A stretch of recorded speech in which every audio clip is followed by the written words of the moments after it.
हाय। तो आज हम लोग मॉलिक्यूलर कंपाउंड और एडिशन कंपाउंड्स के बारे में बात करेंगे। तो होता क्या है, तो वैसे कंपाउंड जो कि दो या दो से ज़्यादा स्टैक्योमेट्रिक कंपाउंड से मिलके बने हों, उसको हम लोग क्या बोलते हैं? मॉलिक्यूलर कंपाउंड बोलते हैं, या फिर इसको एडिशन कंपाउंड भी बोला जाता है। एडिशन कंपाउंड इसलिए क्या है कि यहाँ पे दो सॉल्ट क्या हो रहा है, दो सॉल्ट कंबाइन होके एक कंपाउंड का फॉर्मेशन करते हैं, इसलिए हम लोग इसको क्या बोलते हैं? Molecular compound. और ये मॉलिक्यूल्स है, दोनों मॉलिक्यूल्स मिलके बना रहे हैं कंपाउंड को, इसलिए इसको मॉलिक्यूलर कंपाउंड भी बोलते हैं। यहाँ एडिशन हो रहा है, इसलिए इसको हम लोग एडिशन कंपाउंड भी बोलते हैं। इसका एग्जाम्पल है यहाँ पे पोटास अल्म, जो कि पोटासियम सल्फेट और अल्मोनियम सल्फेट के सॉल्ट्स के कॉम्बिनेशन से फॉर्म्ड होते हैं। यहाँ पे एक और एग्जाम्पल है बहुत ही फेमस, मोहर सॉल्ट, जिसको आप कहीं ना कहीं यूज़ में कभी ना कभी लिए ही होंगे या फिर इसका नाम सुने ही होंगे। ये जो होता है वो फेरस सॉल्ट और अमोनियम सॉल्ट के कॉम्बिनेशन से फॉर्म्ड होता है। ठीक है। टाइप्स ऑफ मॉलिक्यूलर कंपाउंड दो टाइप के होते हैं, एक होता है डबल सॉल्ट, एक होता है कॉम्प्लेक्स सॉल्ट। जो डबल सॉल्ट होता है वो क्या होता है?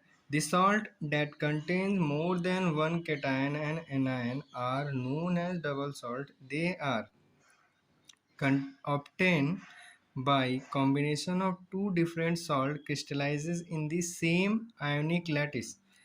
अब मतलब समझिएगा, जैसे कि डेफिनेशन बोल रहे हैं कि वैसा सॉल्ट जिसके अंदर एक से ज़्यादा केटायन और एनायन हो, दोनों अलग अलग है, मतलब केटायन भी एक से ज़्यादा हो और एनायन भी एक से ज़्यादा हो, वैसे कंपाउंड्स को हम लोग बोलते हैं डबल सॉल्ट। ठीक है। और वो कैसे मिले, वो हम लोग ऑब्टेन कैसे करेंगे? By the combination of two different salt crystallises in the same lattice. मतलब दो सॉल्ट होंगे वो एक ही लैटिस के अंदर होंगे, मतलब ये कोई एक लैटिस है, ठीक है, इस लैटिस के अंदर ही दोनों का दोनों सॉल्ट हम लोग को वहाँ पे उसमें होगा। एग्जाम्पल देखते हैं, ज़्यादा क्लियर होगा।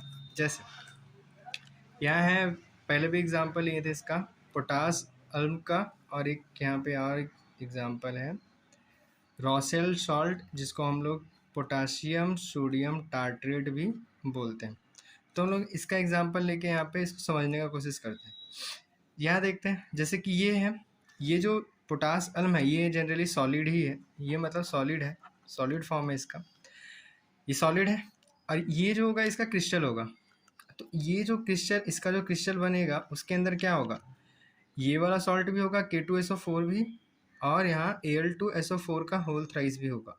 ये दोनों का दोनों जो सॉल्ट होगा वो एक ही लैटिस के अंदर होगा। और इसके अंदर केटायन कितना है? 2, और यहाँ पे 2 आएगा 4, और एनायन कितना है? 1 और 3 4। तो दो टाइप के, मतलब दो टाइप के केटायन है, 2 टाइप के केटायन है और एक टाइप का एनायन है इसमें, है ना। नंबर देखें तो यहाँ पे 4 एनायन हो जाएगा, 4 टाइप का एनायन, और 4 एनायन हो जाएगा और 4 केटायन हो जाएगा। ठीक है। अब इसका कुछ प्रॉपर्टीज़ होता है डबल सॉल्ट का, इसके बारे में डिस्कस करते हैं। जैसे ये जो होते हैं, ये अपना आइडेंटिटी को एक्वा सॉल्यूशन में क्या कर देते हैं? लूज कर देते हैं। और aqua solution of double salt give test of all the corresponding ions. अब इसका क्या मतलब है वो देखते हैं। अब ये एक्वा सॉल्यूशन में कैसे अपना आइडेंटिटी को लूज कर देते हैं, जैसे यहाँ पे एग्जांपल लें हम लोग, K2SO4 Al2SO4 का होल थ्राइस 24H2, है ना। अगर इसको क्या किए हम लोग, तो यहाँ पे बीकर लिए, इस बीकर के अंदर इसको हम लोग डाल दें, तो यहाँ पे क्या होगा? ये जैसे यहाँ पे एक्वा सॉल्यूशन है, ठीक है, इसमें हम लोग डाल दिए, यहाँ पे मान लेते हैं वाटर, ठीक है, इसमें डालें, तो जैसे डालेंगे तो ये क्या होगा? K2SO4 कैसे टूटेगा? 2K प्लस SO4 2 माइनस में टूटेगा। और ये कैसे टूटेगा? Al2Al3 प्लस 3SO4 2 माइनस ऐसे टूटेगा। जो वाटर है वो तो वाटर में मिल जाएगा, तो वहाँ तो कुछ दिखने को मिलेगा नहीं हम लोग को। ठीक है, अब ये तो हो गया डबल सॉल्ट। ठीक है, और एक हम लोग नॉर्मल सॉल्ट ले लेते हैं, जैसे K2SO4 अलग से और यहाँ पे Al2SO4 अलग से लेंगे। अगर इसको हम लोग लिए एक्वा सॉल्यूशन में, तो भी हम लोग क्या मिलेगा? अगर हम लोग ये अलग अलग लिए दोनों को, जैसे यहाँ पे Al2SO4 का होल थ्राइस अलग अलग इसको क्या किए, इसमें डाल दिए, तो भी हम लोग को क्या मिलेगा? सेम कैटायन मिलेगा, K प्लस और SO4 2 माइनस और Al3 और SO4 2 माइनस। यहाँ पे भी सेम एनायन मिल रहा है, यहाँ पे भी सेम एनायन मिल रहा है। तो यहाँ पे हम लोग इसको डिस्टिंग्विश कर पाएंगे क्या कि कौन ये जो सॉल्यूशन जो यहाँ पे है ये वाला, और जो ये वाला सॉल्यूशन है वो, ये दोनों सॉल्यूशन को हम लोग डिस्टिंग्विश कर पाएंगे कि ये जो है डबल सॉल्ट से बना है और ये वाला जो है इंडिविजुअल सॉल्ट से बना है? ये हम लोग डिस्टिंग्विश नहीं कर पाएंगे। इसलिए यहाँ पे लिखा हुआ है कि जो डबल सॉल्ट होते हैं वो अपना आइडेंटिटी को क्या करते हैं? एक्वा सॉल्यूशन में लूज कर देते हैं, लूज कर देंगे। और यहाँ पे नेक्स्ट पॉइंट यहाँ पे ये दिया हुआ है कि aqua solution of the double salt give the test of all the corresponding ions. जैसे यहाँ देखिए कि ये जो डबल सॉल्ट है इसके अंदर कितना एनायन है, मतलब जितना भी केटायन और एनायन है यहाँ पे क्या है? Al2 मतलब K प्लस और Al3 प्लस और SO4 2 माइनस, यहाँ पे 3 आयन है। अब ये अगर अगर हम लोग इसको एक्वा सॉल्यूशन में डाल लेते हैं, यहाँ पे 3 आयन है और ये तीनों का तीनों आयन्स का टेस्ट देगा, है ना? ये तीनों का तीनों आयन्स का टेस्ट देता है। इसलिए यहाँ पे लिखा हुआ है कि aqua solution of the double salt give the test of all the corresponding ions. और ये जो पहला वाला पॉइंट था, lose their identity in the aqua solution, ये यहाँ से क्लियर हो गया होगा कि डबल सॉल्ट को हम डालेंगे तो भी उतना ही आयन मिलेगा और इंडिविजुअल सॉल्ट को हम डालेंगे तो भी वही एनायन मिलेगा। तो यहाँ से हम लोग इसको डिस्टिंग्विश नहीं कर पाते हैं। नेक्स्ट है कोऑर्डिनेशन कंपाउंड। कोऑर्डिनेशन कंपाउंड क्या होता है?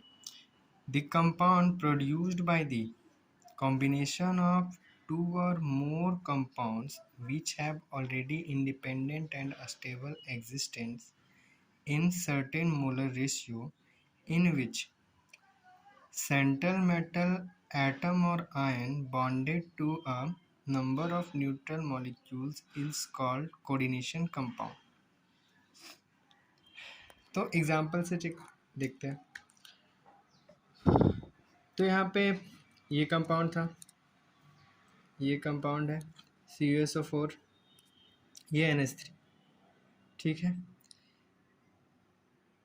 CuSO4 और ये NH3 है।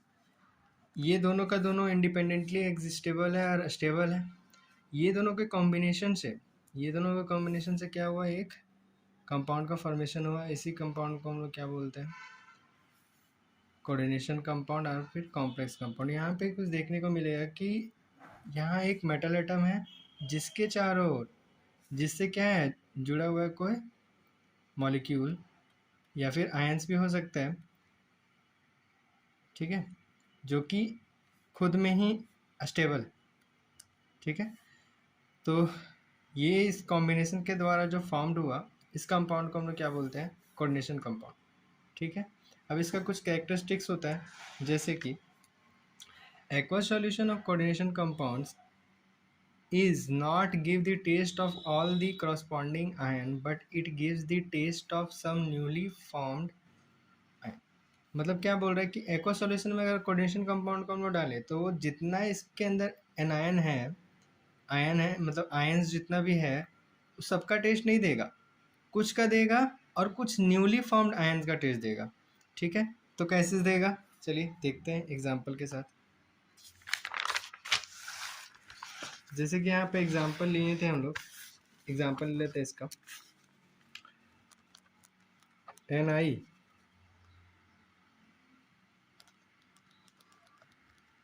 NH3 का होल 6 Cl2, ये कॉम्प्लेक्स है, इसको हम लोग एक्वा सॉल्यूशन में डाल रहे हैं।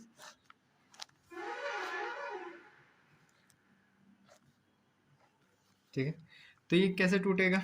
ये जो है NiCH3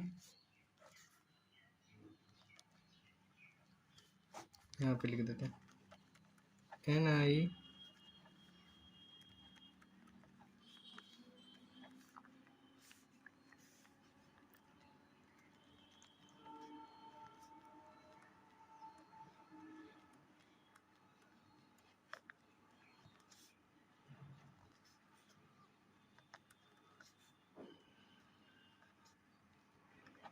Ni यहाँ पे Ni कितना था, यहाँ पे इसका जो है +2, Ni+2 था और NH3 था और Cl- था। लेकिन यहाँ पे जब हम लोग इसको एक्वा सॉल्यूशन में डाले, ऐसे ही टूटता, तो अगर एक टूटता तो ऐसे टूटता जैसे डबल शॉट टूटता था, लेकिन ऐसे ही नहीं टूटा। ये कैसे टूटा? NiNH3 2+ और Cl- में। देखिए यहाँ पे तो यहाँ अगर ये पूरा का पूरा एंड टूटता तो कुछ ऐसे टूटता, Ni2+ NH3 और इसके अंदर, लेकिन ऐसे नहीं टूटा। कैसे टूटा ये? NiNH3 का होल 6 और 2+ में और Cl- में। यहाँ पे कॉमन क्या है? Cl- है, जो कि ऐसे भी देता, और यहाँ पे Cl- यहाँ भी दिया। यहाँ पे Ni2+ और इसका टेस्ट देना चाहिए था, लेकिन ये किसका टेस्ट देगा? NiNH3 होल 6 का पावर, मतलब पूरा पे चार्ज जो है वो 2+ का है, इस आयन का टेस्ट देगा। तो यहाँ पे क्या हुआ कि जब हम लोग ये जो कॉम्प्लेक्स कंपाउंड है ये फॉर्म्ड हुआ, इसको जब हम लोग एक्वा सॉल्यूशन में डाले तो क्या दिया? ये कुछ आयंस का टेस्ट दिया और कुछ न्यूली फॉर्म्ड आयन का टेस्ट दिया। तो ये क्या करता है? ये जैसे कि यहाँ एक्वा सॉल्यूशन था, एक्वा सॉल्यूशन के अंदर क्या किया? अपना आइडेंटिटी को क्या किया? मेंटेन किया। अगर हम लोग अलग से मान लेते, कोई कंटेनर ले ले, अलग से कोई एक बीकर लिए हैं और एक्वा सॉल्यूशन है, अगर उसमें हम लोग Ni2+ आयन डाले, NH3 डाले और Cl- डाले, तो यहाँ पे क्या है? ये सब जितना भी करस्पॉन्डिंग आयन है वो सबका टेस्ट देगा। लेकिन ये कंपाउंड अगर हम लोग डालेंगे तो ये सिर्फ दो गो आयंस का टेस्ट देगा, अलग अलग का, और ये तो सबका देगा।